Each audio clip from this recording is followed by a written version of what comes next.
Assalamualaikum warahmatullahi wabarakatuh. Perkenalkan, nama saya Naufal Atmaja Fadila dengan NIM 23115584. Saya dari kelas F4, Prodi Informatika, angkatan 23.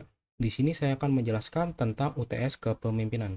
Di sini saya akan membawakan 4 poin. Yang pertama itu kepemimpinan untuk dunia kerja. Yang kedua itu sosok yang mempengaruhi saya. Yang keempat itu ada analogi dan landasan teorinya. Dan yang terakhir itu ada yang namanya 3 peran utamanya. Oke, kita lanjut masuk ke dalam pembahasannya. Yang pertama, di sini saya akan membahas tentang kepemimpinan di dunia kerja. Nah, jadi kepemimpinan di dunia mahasiswa nantinya akan menunjang karir kita ke depannya. Jadi kepemimpinan di dunia mahasiswa itu berarti kemampuan mengambil inisiatif, mengarahkan teman, dan memberi pengaruh positif di lingkungan kampus. Dari kegiatan organisasi, proyek kelas, atau kepanitiaan. Jadi di sini gitu kita belajar bertanggung jawab, komunikasi, kerjasama, dan cara mengambil keputusan.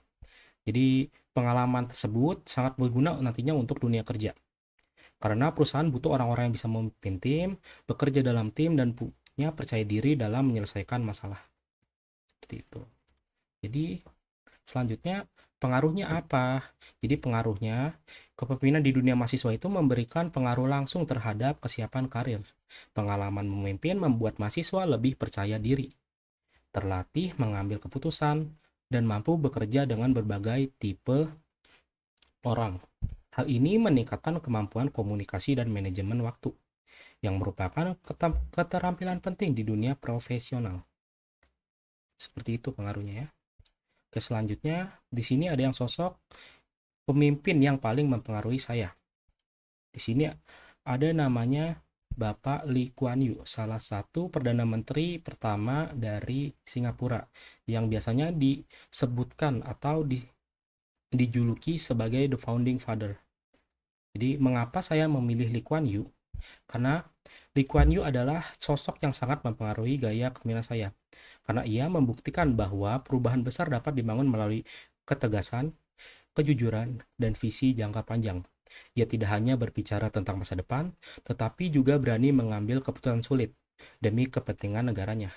Jadi ketika banyak pemimpin negara tergoda untuk mencari popularitas, namun Lee Kuan Yew tetap teguh pada prinsipnya. Tadi 3 prinsip tadi yang dia terapkan. Mengapa Lee Kuan Yew mempengaruhi saya? Di sini ada 3 poin. Yang pertama itu ketegasan dalam menegakkan aturan. Jadi ia menunjukkan bahwa pemimpin harus tegas dan adil. Kebijakan yang ia buat pun tidak memandang bulu. Jadi dia pernah membuat kebijakan siapapun yang korupsi akan dieksekusi di khalayak umum. Nah, itu kan membentuk pemerintahnya lebih bersih dan disiplin. Dia mencerminkan ketegasan itu dalam menegakkan hukum. Terus yang kedua itu ada visi yang jauh ke depan. Jadi Lee Kuan Yew mampu melihat potensi jangka panjang dan membawa Singapura dari negara kecil tanpa sumber daya menjadi negara maju. Seperti itu. Terus yang ketiga itu ada integritas dan keberanian mengambil keputusan sulit. Jadi Lee Kuan Yew ini berani mengambil kebijakan yang tidak populer demi kebaikan rakyatnya. Sikap ini mengajarkan saya bahwa pemimpin sejati harus berpegang pada prinsipnya, bukan sekedar mencari dukungan. Jadi beberapa keputusan sulit itu pernah diterapkan ya oleh Lee Kuan Yew. Contohnya itu memisahkan Singapura dari Malaysia, terus ada juga menerapkan hukum gitu loh, yang yaitu yang tadi hukum korupsi itu dan lainnya. Itu adalah salah satu mengapa saya memilih Lee Kuan Yew sebagai sosok yang paling mempengaruhi saya. Terus dari Lee Kuan Yew sendiri saya belajar bahwa kepemimpinan sejati dimulai dari integritas dan keberanian. Saya belajar bahwa seorang pemimpin harus berani mengambil resiko, berani bertindak tegas, dan konsisten menjaga kepercayaan orang yang dipimpinnya. Ia mengajarkan bahwa ia mengajarkan saya bahwa membangun masa depan tidak bisa dilakukan dengan keputusan impulsif, tetapi melalui visi yang jelas, kerja keras, dan disiplin yang tinggi. Nah, itu dia mengapa sosok tersebut mempengaruhi gaya kepemimpinan saya. Oke, lanjut ke pembahasan selanjutnya. Di sini ada analogi pemimpin selalu terlihat. Pemimpin selalu terlihat karena setiap tindakan, sikap, dan keputusan mereka menjadi contoh bagi orang yang dipimpinnya, seperti cahaya di tempat tinggi. Nah, perilaku pemimpin mudah diamati dan ditiru.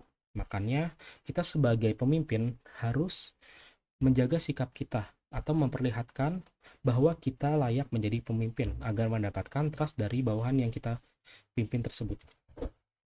Oke, selanjutnya, di sini adalah landasan teori. Menurut teori kepemimpinan, di sini ada dua, yaitu adalah teladan, role model teori, dan social learning teori atau Bandura. Orang belajar dengan mengamati perilaku pemimpin. Karena itu, pemimpin mempengaruhi orang lain, bukan hanya melalui kata-kata, terutama lewat tindakan nyata. Seperti itu. Oke, selanjutnya, di sini ada beberapa poin. Yang pertama itu ada trait teori atau teori sifat. Pemimpin dianggap lahir dengan sifat-sifat tertentu seperti percaya diri, keberanian, kecerdasan, integritas kepemimpinan muncul dari bawaan diri. Terus yang kedua itu ada transformational leadership atau pemimpin menginspirasi pengikut dengan visi besar, motivasi, dan perubahan positif, fokus pada transformasi nilai, semangat, dan kinerja tim. Terus yang ketiga itu ada servant leader. Jadi pemimpin yang mengutamakan pelayanan. Ia mendahulukan kebutuhan orang lain, membangun empati, dan membantu anggota berkembang. Jadi kepemimpinan ini melalui kerendahan hati. Terus yang keempat itu ada situational leadership. Jadi pemimpin menyesuaikan gaya kepemimpinannya dengan kondisi dan tingkat kesiapan pengikutnya. Tidak hanya satu gaya, jadi pemimpin itu harus fleksibel seperti itu. Jadi di sini ada 3 peran utama dalam kepemimpinan mahasiswa. Jadi di sini ada 3 peran utama dalam kepemimpinan mahasiswa. Yang pertama itu ada leader. Jadi mahasiswa mengarahkan tim, mengambil keputusan, dan memastikan tujuan bersama berjalan dengan baik.